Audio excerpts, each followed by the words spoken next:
After years of gardening, I'm about to share 8 flowers that I genuinely regret planting. Not because they're ugliest, they're actually stunning, but because they've caused me more sleepless nights and backaches than Japanese beetles, aphids, and slugs combined. Some of these mistakes cost me hundreds of dollars in removal attempts, damaged my relationships with neighbors, and one even posed a safety risk to my family. If you're thinking about planting any of these, please watch this entire video first. Your future self will thank you, and your back will too.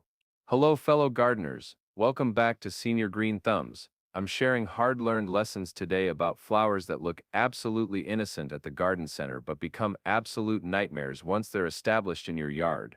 These aren't rare exotic plants.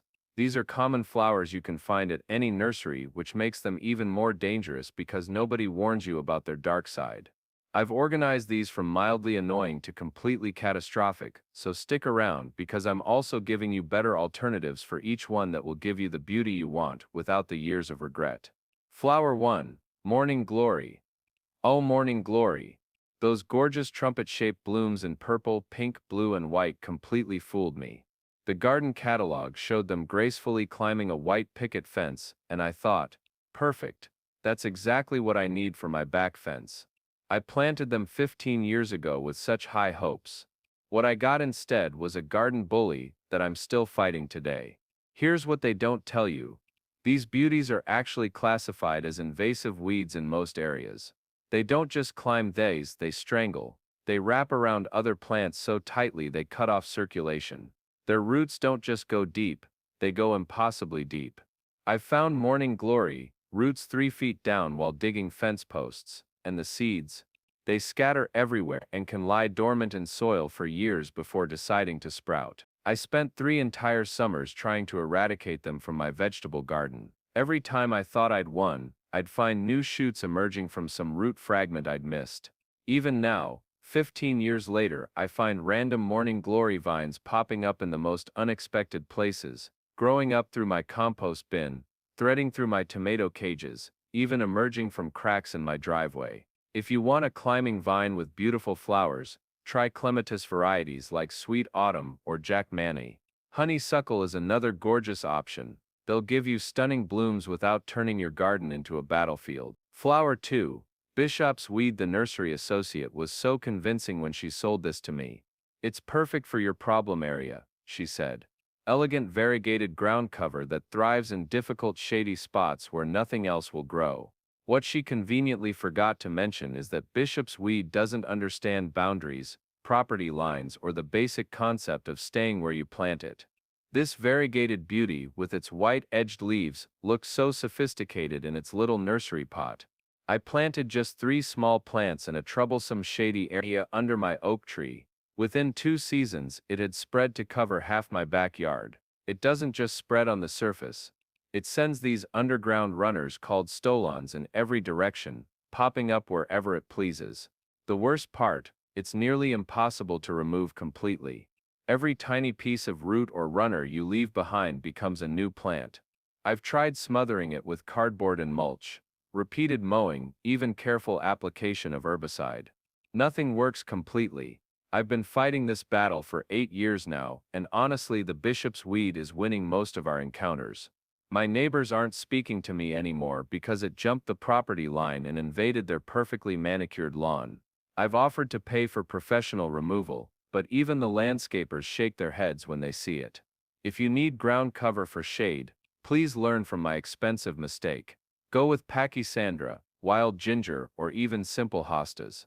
They'll cover the area beautifully without declaring war on everything else in your yard. Flower 3. Chinese Lantern Plant. Those adorable orange papery pods look so charming in the fall garden catalog. The picture showed elegant dried arrangements and beautiful autumn displays.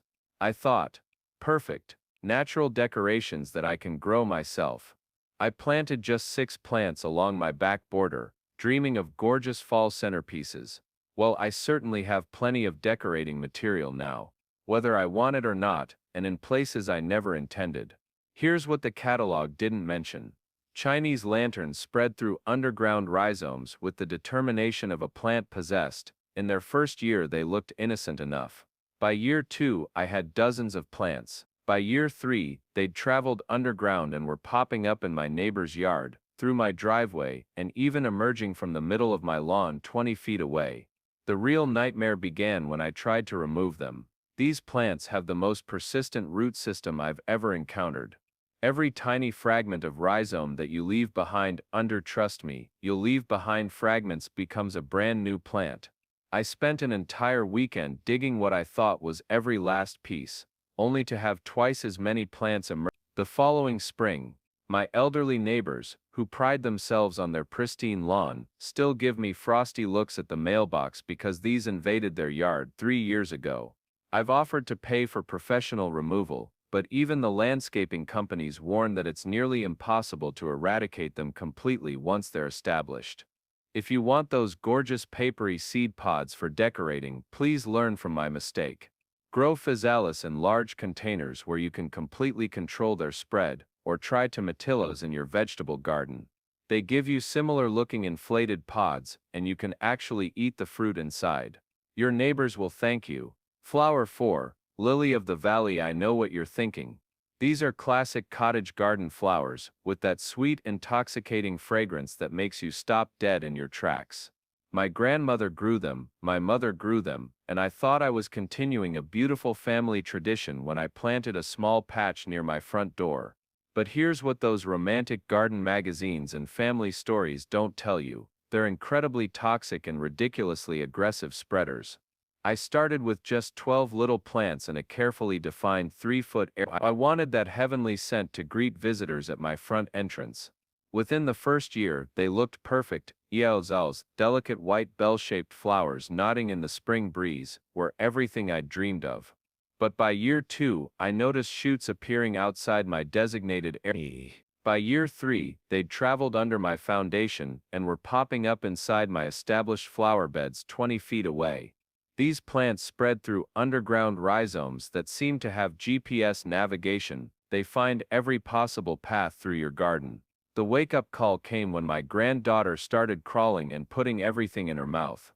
That's when I researched these plants properly and discovered that every single part, the leaves, the flowers, the berries, the roots, contains cardiac glycosides that are potentially fatal if ingested.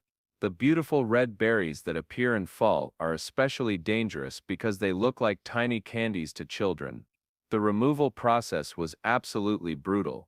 Those rhizomes extend much further than you'd ever imagine, and they're incredibly tough to dig out. I spent weeks carefully excavating every piece I could find, wearing gloves and washing my hands obsessively afterward. Even now, 3 years later, I occasionally find a stray shoot that I missed. Sweet woodruff will give you similar ground cover with fragrant white flowers and that same cottage garden charm, minus the toxicity and the underground invasion tactics. Your family's safety is worth more than maintaining tradition. Flower 5.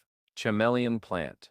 The colorful heart-shaped leaves caught my eye at the garden center. Gorgeous variegation in red, green, cream, and yellow. The plant tag promised unique foliage for difficult areas and fast-growing ground cover.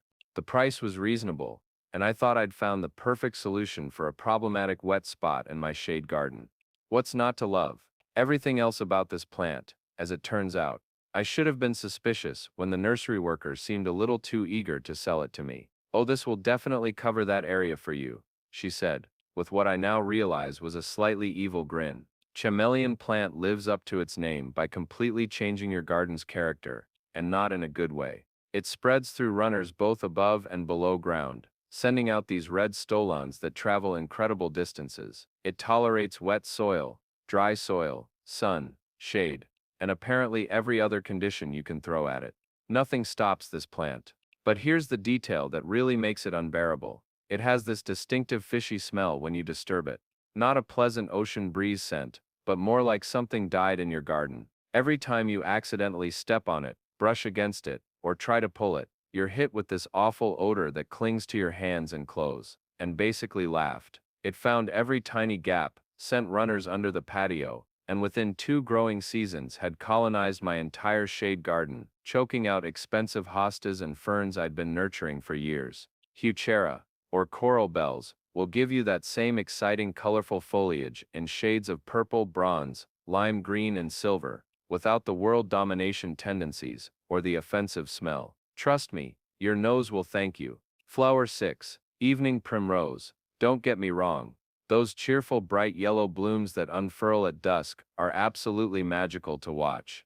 There's something enchanting about flowers that open as the sun sets, attracting moths and creating this ethereal evening garden experience. I planted them thinking I'd created a romantic moonlight garden. The problem is, you'll have that magic everywhere, in your neighbor's yard, in sidewalk cracks, and places you never dreamed possible. Evening primrose self-seeds, with the enthusiasm of a plant that's discovered the secret to world domination. One plant becomes 50 the next year, then 500 the year after that. The seeds are tiny and lightweight, so they travel on the wind, stick to your clothes, your tools, and even your pets. Here's what makes them particularly maddening. They're incredibly drought-tolerant and adaptable, which sounds wonderful in theory. In practice, it means they're nearly impossible to kill once they're established. They'll grow in poor soil, compacted soil, sandy soil, clay soil, basically any condition where other plants would give up and die. I'm now in year 4 of my evening primrose battle, and I'm still pulling seedlings from the most ridiculous places. They've sprouted from cracks in my concrete walkway, emerged from the gravel in my driveway, and somehow established themselves in the gutters of my garden shed. I found one growing in the gap where my fence meets my neighbor's fence, a space barely an inch wide. The most frustrating part is that when you pull them, they often break off at ground level, leaving the root intact to resprout. You have to dig each one out completely, which becomes a full-time job when you're dealing with hundreds of volunteers. 4 o'clocks give you that same evening drama with flowers that open at dusk, but they stay where you plant them. Or try moonflowers in large containers. They provide spectacular white blooms that open at night, with none of the seeding chaos. Flower 7. Ribbon grass. This striped ornamental grass looked absolutely perfect in the catalog photo. Those elegant green and white variegated blades, swaying gracefully in the breeze. I needed something for my new rain garden that could handle wet conditions, and the description promised attractive water-tolerant grass that's deer-resistant and low maintenance. It's certainly all of those things, plus one characteristic they conveniently forgot to mention: aggressively I planted just 3 small clumps, thinking they'd provide nice texture and movement in my rain garden design. The first year, they looked exactly like the catalog photo: well-behaved, attractive, and perfectly proportioned. I was so pleased with my choice that I recommended ribbon grass to several friends. By the second year, I started noticing new shoots appearing outside the original planting area. Interesting, I thought. A little spreading is fine. By year 3, I realized I had severely underestimated this plant's ambitions. Ribbon grass spreads through underground rhizomes so quickly it can literally double its coverage in a single growing season. But here's what makes it particularly problematic. It doesn't just spread, it creates these incredibly dense mats that nothing else can penetrate. The rhizomes are thick and tough, weaving together like underground cables. Once it establishes this mat, it crowds out every other plant in the area. The native sedges I'd carefully selected, the wildflowers I'd planted from seed, even established shrubs started struggling. The removal process requires serious equipment. I tried digging it out by hand the first time. What a joke. Those rhizomes extend much further than the visible grass, and they're incredibly tough to cut through. I finally had to rent a small rototiller and spend 2 full weekends chopping through the root system. Even then I missed pieces, and new shoots emerged the following spring. Try sedges like Pennsylvania sedge or buffalo grass instead. They give you that same ornamental grass texture and movement, without trying to colonize your entire yard. Native sedges are especially wonderful, because they support local wildlife and actually belong in your ecosystem. Flower 8. Shasta daisy. This one might surprise you, because Shasta daisies are absolute garden center staples. You'll find them at every nursery, home improvement store, and even gas stations in spring. Those classic white petals, radiating from bright yellow centers, are undeniably cheerful and quintessentially gardeny. For years I planted them religiously, thinking I was creating the perfect cottage garden look. The problem isn't what they do to your garden, it's what they don't do for your local ecosystem, and frankly, what I didn't understand about responsible gardening. Here's what I learned after decades of gardening.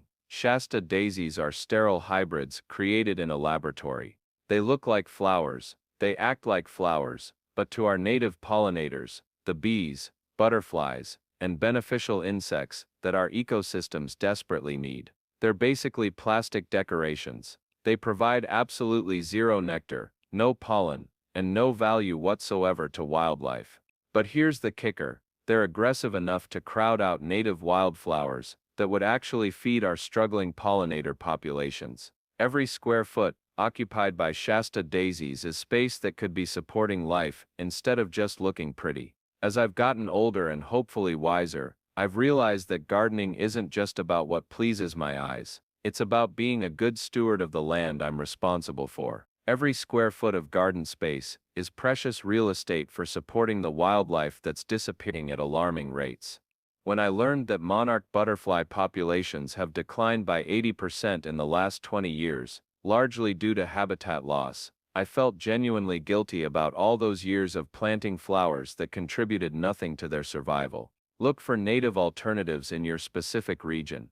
Things like wild bergamot, purple coneflower, black-eyed Susans, or regional native asters and sunflowers. They'll give you similar daisy-like beauty, while actually supporting the pollinators that make our food system possible. It's a simple switch that makes a huge difference, and honestly, the native alternatives are often more beautiful, and definitely more interesting than those generic Shasta daisies. Look, I'm not trying to scare you away from gardening, quite the opposite. I've been at this for 4 decades, and despite these mistakes, I still wake up excited to get my hands in the soil. But I want you to learn from my expensive, time-consuming, relationship-damaging errors, so you can spend more time enjoying your garden, and less time fighting it. The key is doing your homework before you fall in love with a plant.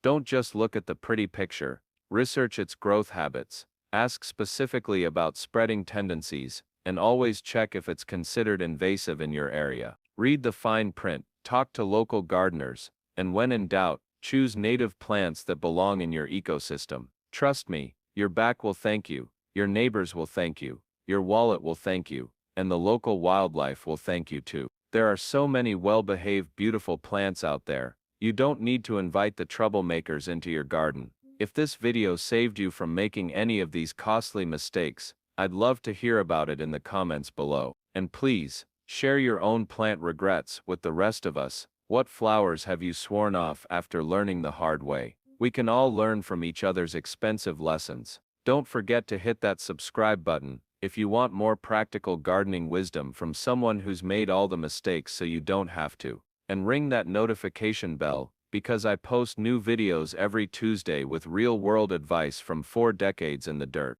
Thanks for watching, Senior Green Thumbs, and remember, keep growing, just choose your plants wisely. Your future self, your neighbors, and your local ecosystem will thank you for it.